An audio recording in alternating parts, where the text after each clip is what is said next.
Balik-ta. Record na ko. Let me see. Ano pa siya nag-start nag-record? There are 37 of you. Halos kompleto kayo, no? So anyway, last meeting, hopefully, ayan, sa part 2. Let's see. So for the following, let's see. Tapos na yung arc length. Dito tayo ngayon sa volumes.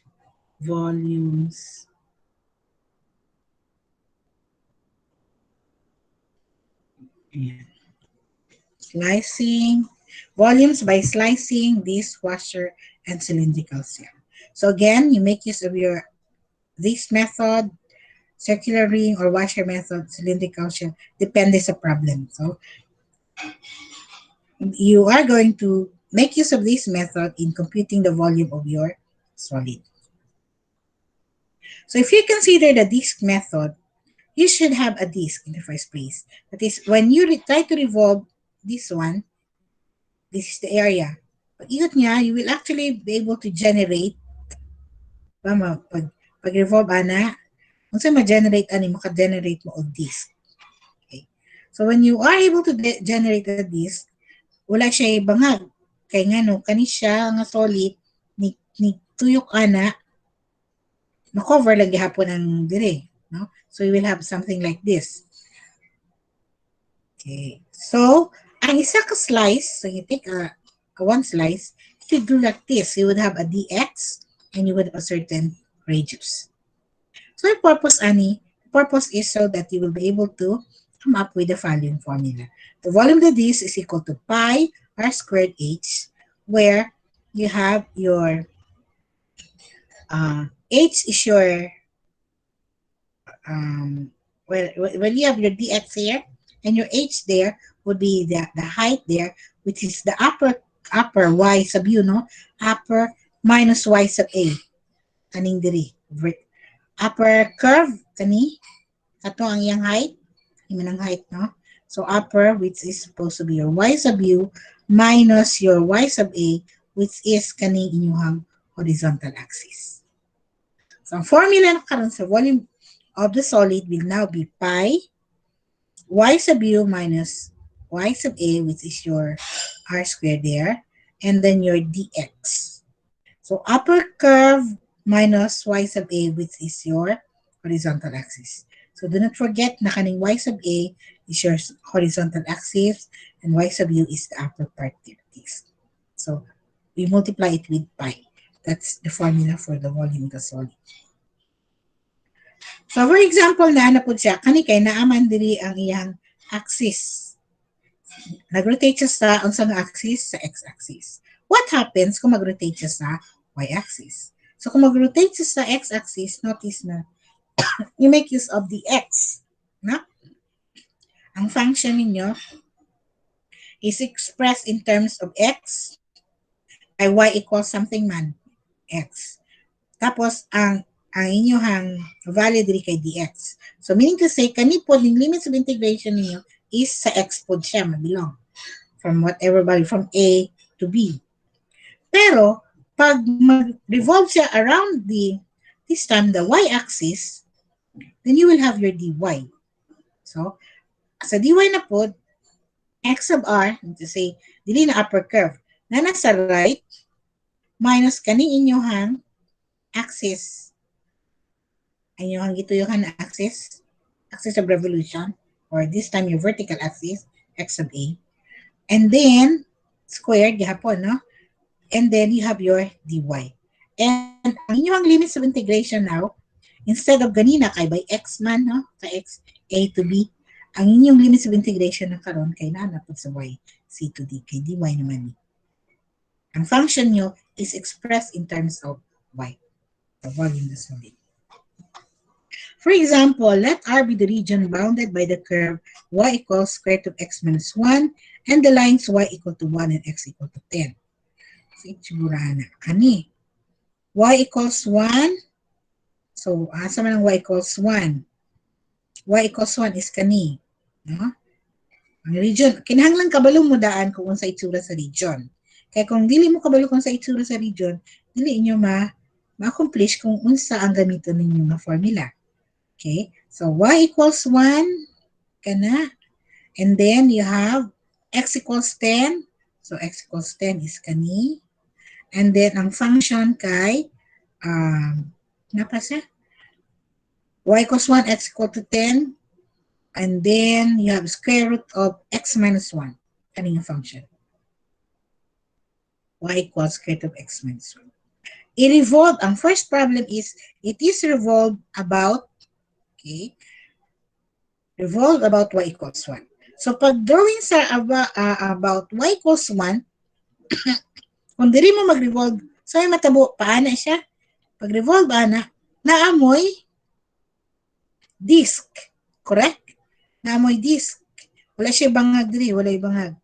Disk siya. So, dx, then you have that, y equals 1.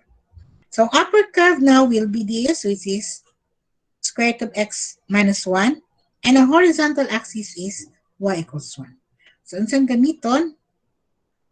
By the way, you have your value, if it's square root of x minus 1, so dx, no? dx. So, kani dx. Upper curve is square root of x minus 1. Lower curve is y equals 1. So, you have square root of x minus 1 minus 1 squared, mo man ang formula. Then, ang limits of integration kay dx man, so nasa x. So, ang x na to is from x equal to 1. X equal to 1. Diba? X ba? 2. X equal to 2 di. X equal to 2 to x equals 10. Diba? 2. Kanima ng x. 2. 10. So, I have there 2 to 10. Okay? So, kamo na ang mag-operate ani so that you will come up with this one. Dapat kabalo mo mag-integrate. Okay? Next. Ang isa pa ka-problem there is, this time, revolve about x equals 10. So, masa may matabo pag revolve about x equals 10. Paano na po? Ma-revolve ta diri sa kani. Tuwik na po na siya diha about 10. So, solid gihapon siya. This gihapon ang mabuo.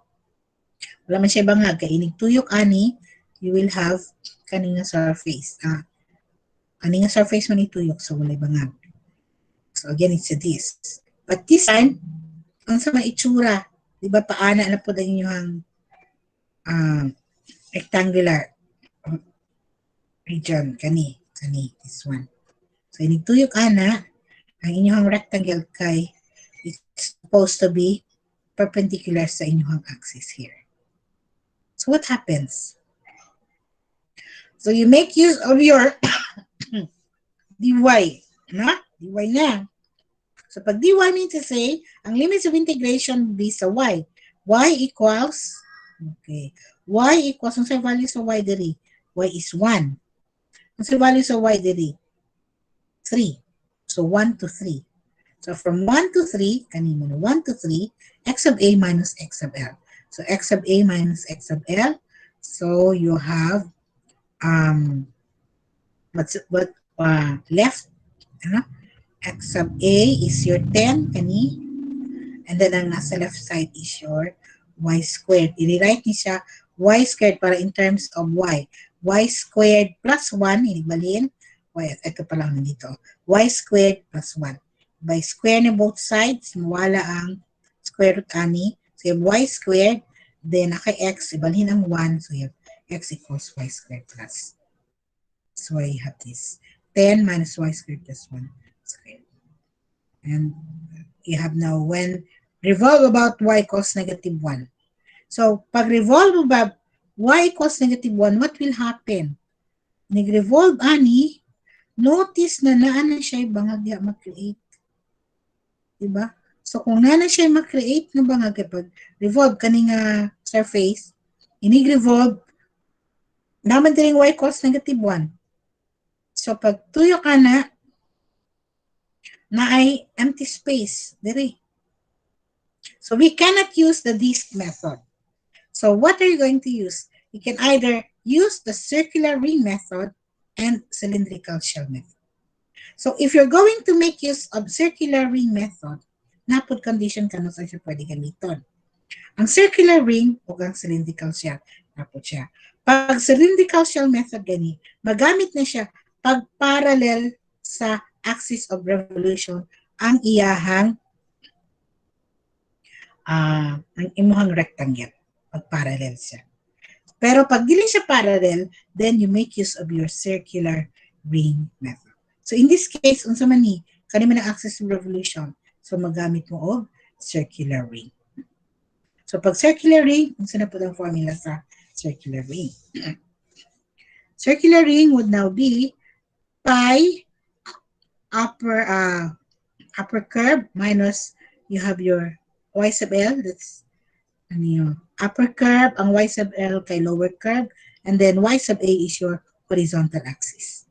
The formula, y sub U, upper curve, minus y sub L, lower curve, minus y sub L, which is your lower curve, minus y sub A, which is your axis, diba? Kanyang axis, horizontal axis, squared dx. Oh. So how about when it is revolved about y equals negative 1? So when it's revolved about y equals negative 1, then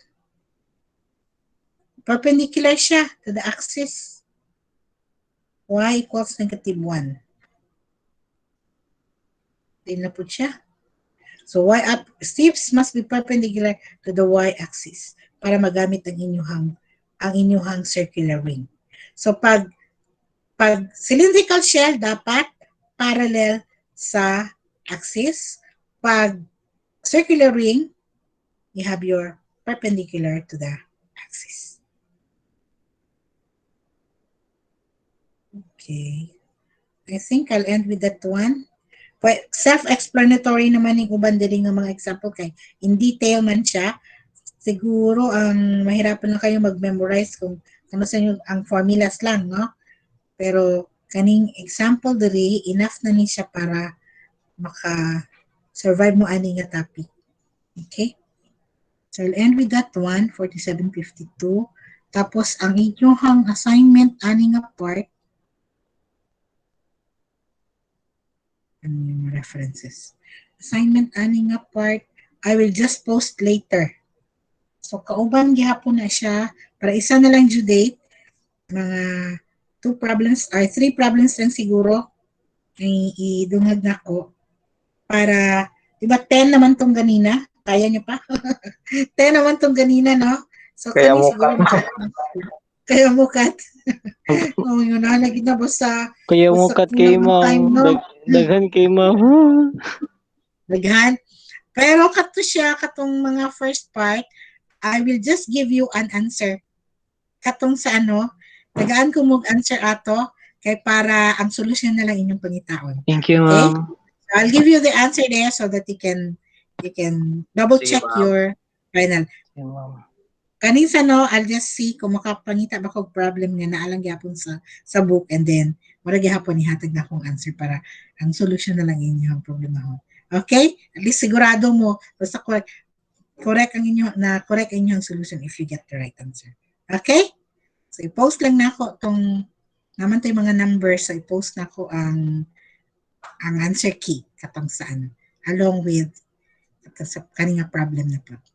So, kanisya, wala pa ako nakapangita of problem. So, I will post it along with the answer key katong sa first 10 problems ninyo. Okay? Puro man to add tong akong gipanghatag, di ba?